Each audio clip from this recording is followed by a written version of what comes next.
漫画偉人物語。名もない草花虫けらたちを愛し育てた人がいた。自分を犠牲にふるさと国を戦い守った人もいた。後に続け青春たちよ、後に続け遅くはないさ。急ぐことは難しいが、時に振り返ることはもっと難しい。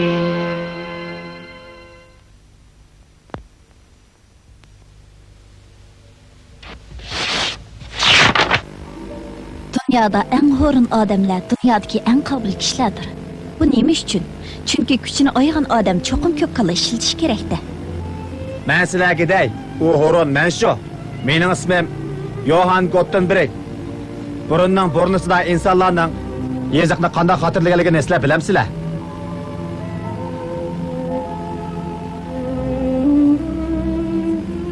O shundoq bir avazliq ishdi. Xuddi Gottenberg aytgandek, milodidan ilgirki 40-yili Velsofiya degan yerda kishilar xatni kesak o'yatdi.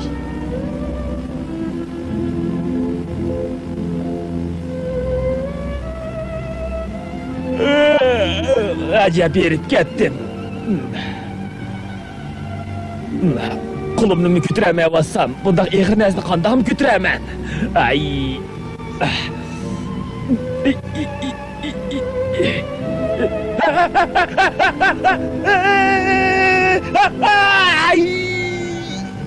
Estağfurullah. Mizmika bo'ldi. Mizmika bo'ldi. Keyin, ya'ni milodidan ilgirki 2000-yillari Misrda papirus o'tidan bir xil qog'oz kashf qilindi. Shuning bilan kishilar mushundaq o'tqa xat yozadigan bo'ldi. Ammo bunda qog'ozga o't ketsa xotirlangan muhim narsalarning hammasi yo'q bo'lmamdi. Kishilar bundaq ziyonning oldini olish uchun bir kitobni necha 10 parcha qilib ko'chirib chiqatdi. Buni ko'chirishning o'zimi nihoyat og'ir ishdi. Ammo direkt kishilar yana matbaa usulini tepib chiqib, xatni yog'och qo'yib olib, ondan uni moy surtib qog'ozga bosadigan bo'ldi. Bundaq bo'lganda bir tal taqtay bilan necha varaq xatni urib chiqarg'il bo'ladi. Ammo yog'ochda xat o'yishdan iborat bu ishmi og'ir ish bo'lg'achqa odamni asala odirib o'tadi. Mana hozir men Gottenberg har kuni mushundaq ovozli ishni qilib o'tiribman. Qani, bu hikoyaning oxiriga diqqat qilgaysizlar.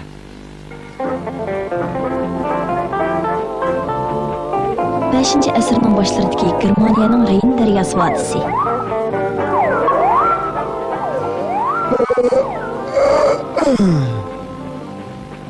Johann Gottenberg 14-ci əsrin o'tirlarida mushu atrofdagi Mayines bozorida dunyoga kelgan. U bu yerda monastirda ishlaydi ekanda.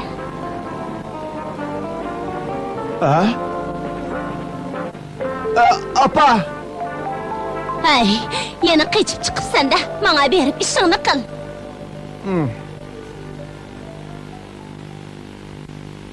O davrlarda İncilni besib nashr qilish monastirning nihoyat muhim xizmati hisoblanadi. Xuddi Gottenbergning o'zi aytgandek, uning xizmati monastirda xat o'yish edi.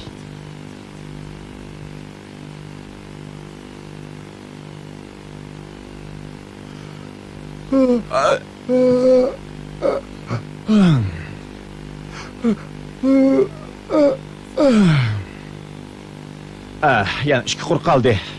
Beslip atacağım.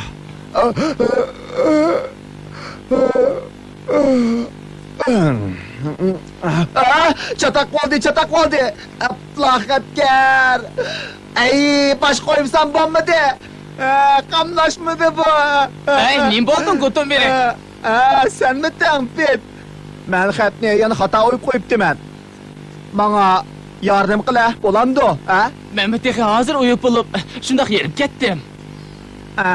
Seni xatdan chiroyli, qo'ling bak apchil. Sen mana shunday ishga bak loyiq. O'zing kelishgan yigit. Yardım qila. Mushundaq bo'lsin namsa. To'xta. La la la la la. Voyjon.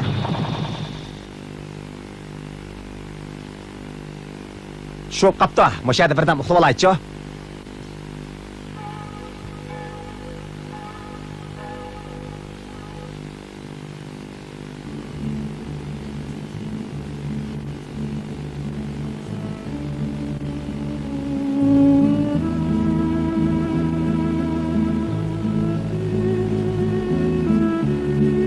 Kotdan berik bilemsen, sen biz pegen İncil'ni ilip ibadetke berişqa, men qanchalik intizar u chaqlarda injil nihoyatda e'tibor bo'lib uni faqat bosh ruhoniy yoki puli ko'p boylarla setib olalaydi. Çoğun bolsun, kichik bolsun, bana birani biz pegen bolsam, senden qanchalik razı bo'lib ketar edim.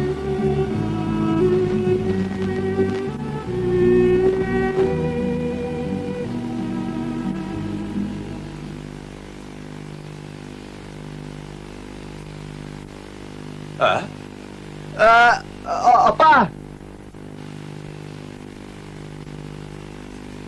Oy, ko'zingdan ketdi sening. Men yerda bir qurni tushirib qo'yibsan-ku. Boshqa qo'y. Amiz chiqilib ketdi. Topdim! Gutenberg tuyuqsiz eg'ir ishni yengillatadigan bir yaxshi chorani o'ylab topdi.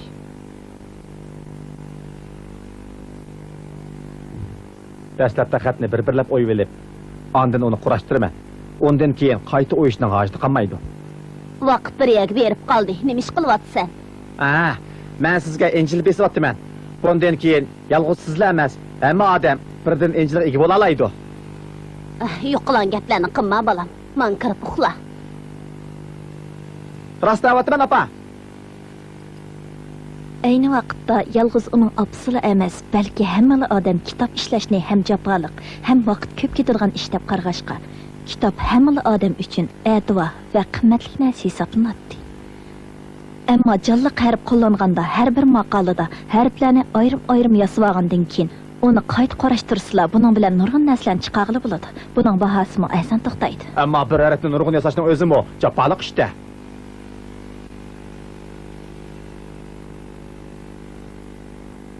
Apla, o chiqib bo'lmabdi.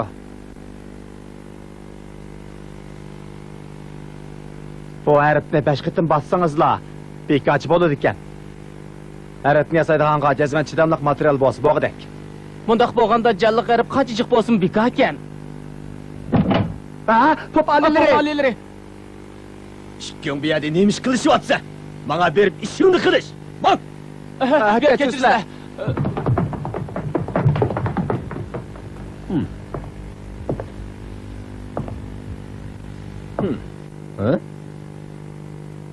Bu nima? Mushuni bana qilib chiqib deganda.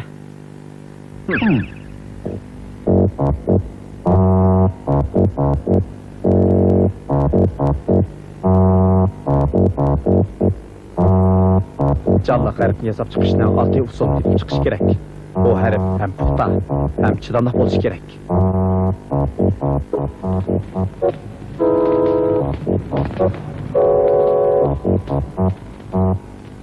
Gutenberg qo'shin erib bo'ldi. Sen buni nima ishlatmoqchi? Bu taxtayga bir harfni o'ydim. Endi buning ustiga ma'ni qo'yib, ondan ustidan qo'g'ishni qo'yamiz. Qo'g'ishin qatqandan keyin bu harf bitdi degan so'z. Qanday? Bitti.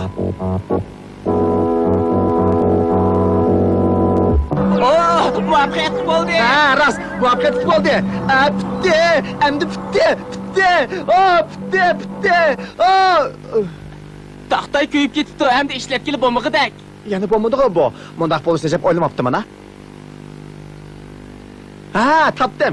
Taxtayning o'rniga sani qum qachilab, qumni ishlatsak bo'g'dak. Harfni buning ichiga silib, xilitni chingdib olgandan keyin qo'g'ishini qo'yamiz. Qo'g'ishini qatgandan keyin harf bitdi degan so'z. Ha? Bitti. Muvaffaqiyat bo'ldi. Bu qatam rasmiy muvaffaqiyat qozondik. Endi hargiz jafo tatmaydigan bo'ldik. Oy, jafo tatmaydigan bo'ldik. Oy! Gutenberg yana üzüm ezish mashinasining qonuniyatidan foydalanib, matbaa mashinasini laylab chiqdi. Buning bilan matbuotchilik texmi oddiylashdi. Men bir Injil seti oldim. İbadet başlandı.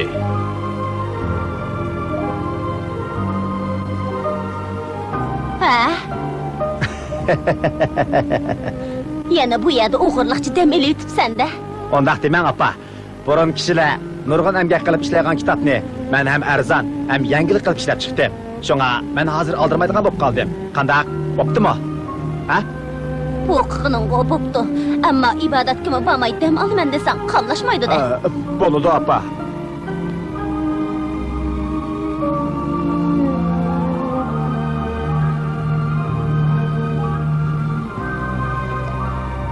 Shunday qilib Gutenbergning qo'g'ishin, ya'ni matbaa texnikasi nashriyatchilik ishlari uchun yangi yo'l ochdi. Buning bilan kitoblarning umumlashish doirasi kengayib, texmi nurg'un odamlar bilim va madaniyatdan bahramand bo'ldi. Demak, u insonlarning madaniyat taraqqiyotini zo'r darajada ilgari surdi.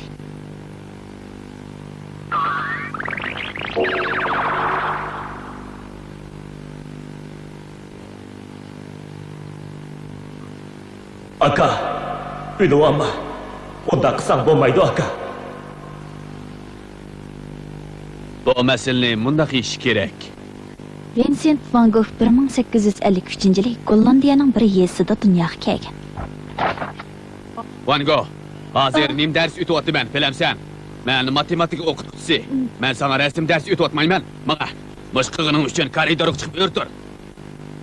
Voy, qile, obdan sizibdi-ku.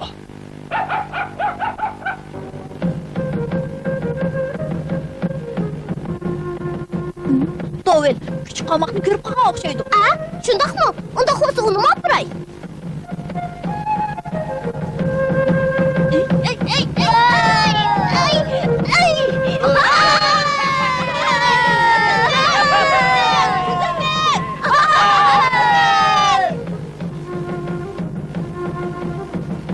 Aka, sen nimişqa beliqni qo'yibdi? Ularni qamoqda qiynaydi ekan. A? Mundaqda. Van Goghning dadasi Pop edi. Ular jami 6 bola bo'lib, Van Gogh bolalarning cho'ngi edi. Bu odatdagi oilada faqat Van Goghning ba'zi bir ortiqchiligi bor edi. Qarslar bu balaga xili o'xshatib sizgandek turamda, nima? Ras, xili obdan sizibdi. Van Gogh mijozi nihoyatda chus bola bo'lg'achqa, ota-onasi uni qattiq boshqarib ketamaydi. U faqat inisi Do'l bilanla ba'zi bir kulki chaqchaqlarni qilishadi. Demak, u inisiga nihoyatda do'stona muomala qiladi. Van Gogh maktabni tugatgandan keyin tag'isi ochgan Gobel rasm do'konida rasm sotquchi bo'lib ishladi. Malbek isli rasmga mashina layli. Rasbadilikni aytib kerak turib. bu rasmni olmang, bu qamlashmagan rasm. Nimishqa? Men bu rasmni faqat yoqtirmayman. Qandaq degan gap bo'ldi bu? Tazi qamlashmagan bal ekan. Bu xili bo'g'idek. Efendim, bu qimmat yo'q rasm. Bundan qıpi, sen o'xsha tijorat qilgan netba. Bak, endi bu yerga bo'lma. Van Gogh keyin bir necha yerga almashgan bo'lsa-mu, ammo bek astoydil bo'lib ketgachga boshqa yerdagi ishlardan quruq qoldi. Ukam deyol, men jafokash kishilarning ro'yini qutqizish uchun pop bo'ldim. Hozir Belgiyadagi bir kan rayonida praktikant din tarqatquchi bo'lib ishlayapman. Deyol. Bu yer bir kulrang dunyo ekan.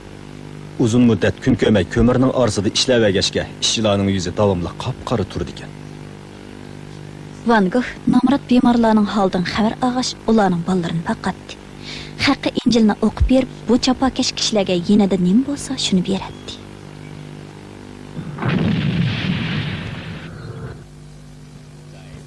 Van Gogh emgakchi ommani qutqizish e'tiqodining turtkisi bilan ishchilarning ish tashlash sepiga qo'shildi. Siz diniy zot turib, ish tashlashga qatnashibsiz. Mundaqni ish qilgan bormi? Bundan keyin retligrek kiyinib yuring. İşçilarga ro'yjatlar ilhom bersak bo'ldi. Yenimda bor pulga kiyim elvatsam, namoratlarga nimani berman? Bo'ldi, yo'q gapni qo'ying. Nima deganingiz u? Devol, men poplikni tashladim. Din taqtish bilan namoratlarni haqiqiy qutqazib bo'lmaydi ekan. Ammo men bundan keyin kunimni qandoq olaman? Van Gogh ko'chalarda sargardon bo'lib yurdi. Ba'zida u sızgan rasmlarga bolka yoki yangi tegishib qo'zig'ini baqsa, gohi chog'larda axlat sandiqlaridan bir nimalarni tepib yeydi. Men qandoq odam? Men zodi nima ish qilsam, boshqalarga foydali odam bo'la olayman. Hey, rassom Bertoning uyi mushumu? Ha? Yezi turmushini sizdigan bir rassom mushundaq hashamatli uyda o'ltirib, rahat farog'at yotsa, uning esiga dehqonlar kelamdi. Toza bir aldamchi ekan bu. Hey. Rasmsiz ay. Durus. Men rasmsiz ishni umrlik ishim qilay. Devol. Xuddi din tarqatquchi dinning aqidasini tashviq qilganga o'xshash. Rassom o kishilik turmushdagi haqiqiy ahvolni kishilarga aynan tasvirlab berdi. Agar men kon va to'qimchilik ishchilarining jafoliq turmushini aynan suratlab bera olsam, ularni bu qiyin turmushdan qutqizolmagan taqdirdimi, har holda ularning diqqatini tortib, turmushni biroz bo'lsin yaxshilashga haydakchi bo'la oladi ekanman. Bu vaqtda Dovel Gobel rasm do'konida akisini o'rnida ishlayotdi. Van Gogh ensiga yozgan xatida Senining ishini tilga olgan edi. Seni quchoqda bolasi bor namrat ayol bo'lib, Van Gogh burun uningga jiq yordam qilgan. Ammo u nihoyat bo'shan ayol edi. Van Gogh efendi, uyning ijarasini qachon bersiz? Xapimay yana 2 kun turib tursingiz. Bo'lmaydi. Buni satqilib bo'lmaydi. Rangi qiyinroq bo'lsin. Esa chattimiz hal, yaqinroq bo'lsin. Ha? Seni ne ketgandi? Devol. Seni ko'chib ketdi. Men bu ona bola ishkaylarni qutqizolmadim. Aka, Uning rasm san'ati Port shahri Andivarda yangi palik ko'tarildi. Bu o'ylaqqa foshchi rasmkan. Fosh qo'ydigan mush ekanda. Van Gogh ta'sirotchilarning rasmi qo'yilgan bir ko'rgazmani ekskursiya qildi. Bu rasmlardagi qiniq rang uningga cho'nqir ta'sir qoldirdi. To'g'ri. Ko'zin chaqidek yo'riq bo'lish kerak. Van Gogh shuningdan e'tiboran qiniq rang bilan rasm chizishga boshladi va bir sekund vaqtini qo'ldan bermay, o'ta qizg'inlik bilan qisqa vaqt ichida nurg'un rasmlarni chizib chiqdi. Bu rasm bo'lmadi. Faqat bo'lmadi. Bu chog'da Devol xizmatini Parijga yetkazib kelib, Van Gogh bilan birga o'tib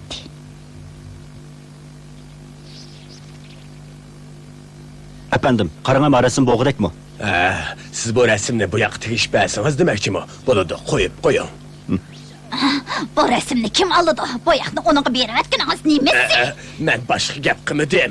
Uni bu yerga qo'yib turing dedim shu. Men bu yoqni 2 kundan keyin olib ketay. Bo'ladi. Endi yaxshiroq sizganlaringizni akilasiz, ha? Shu vaqtlarda Van Goghning ideyasi o'ziga yaqin rassom Gauguin bilan munosabat qo'yiq edi. Bu ikkalan birga bo'lsalar o'rin va vaqt talab o'ltamay, rasm to'g'riliq uzundan uzunga talash tortish qilishadi.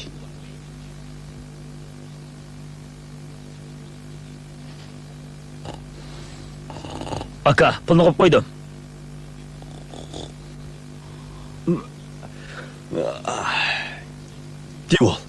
Devol. Durus. Yo'riq bo'lish kerak.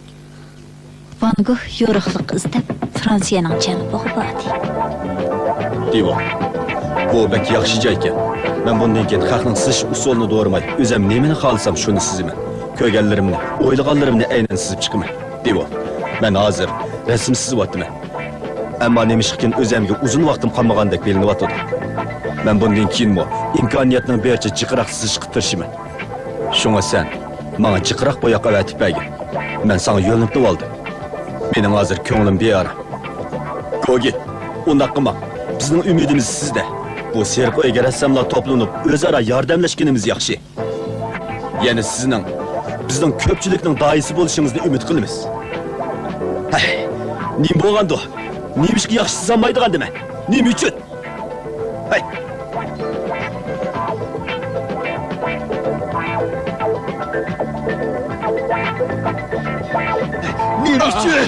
Men qaytib ketmoqchi. Gauguin, nemishqa? Men shuni yetib keldim. Men ketaman. Unda qilmang Gauguin. Biz ming bir tas tepishgan o'zaro yordamlashaylik. Siz to'la manmanchilik qilmang. Siz o'zingizni katta rassom deb o'ylamsiz. Qanchalik odamsiz? Ha, sizlar iningizni avar qilgansiz. Siz iningiz bo'lmasa jiningizni baqamag'ideksiz. Haqiqatan shundaq. Ammo men uni rasm atib beryapman. Bu rasmni sotsa pul emasmi? Sizning rasmingiz setilib o'tibdimi? Ha?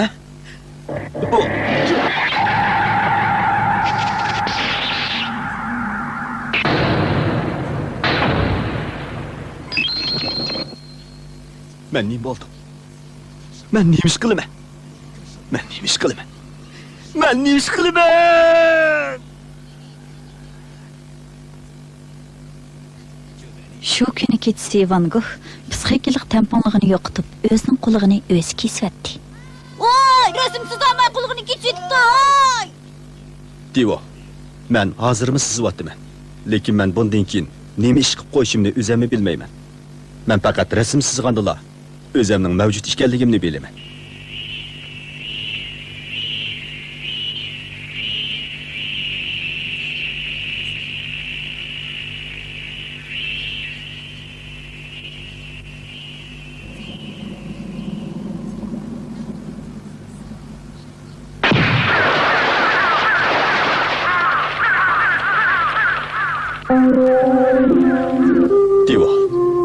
Divo, men sana çık eğirçiligimni saldım. Ama ahiri hiç işini vücudga chiqaramay, ölüp ketadigan bo'ldim. Divo, mening hozir ichimga sig'mayotgan bir o't bor. Ama menga yo'l ko'rsatadigan odam yo'q. Faqat sen meni tushunsan. Sana rahmat, Divo. 1891-yili 37 yoshli Vincent van Gogh o'zining hayotini oxirlashtirdi. Yarim yildan keyin ömrida faqat akasini yaxshi ko'radigan va akasining rasm ishlarini izchil qo'llagan Dovilmi olamdan o'tdi. Ularning jasadi Fransiyadagi Ofner o'rmonligiga dafn qilindi.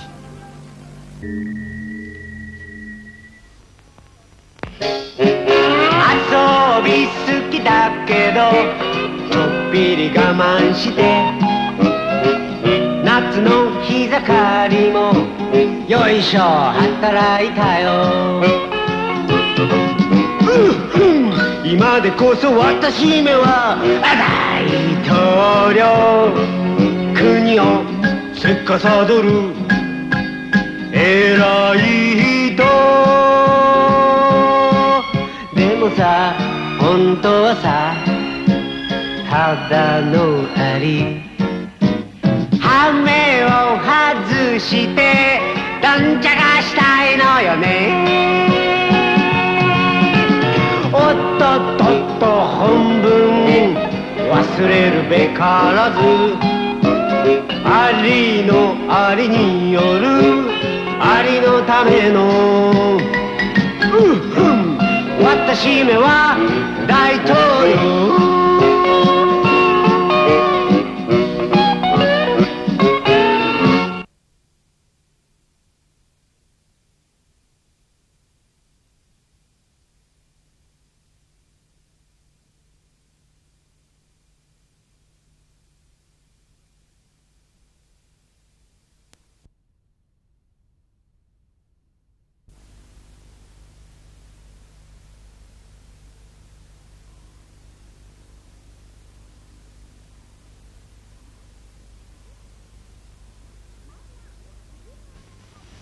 漫画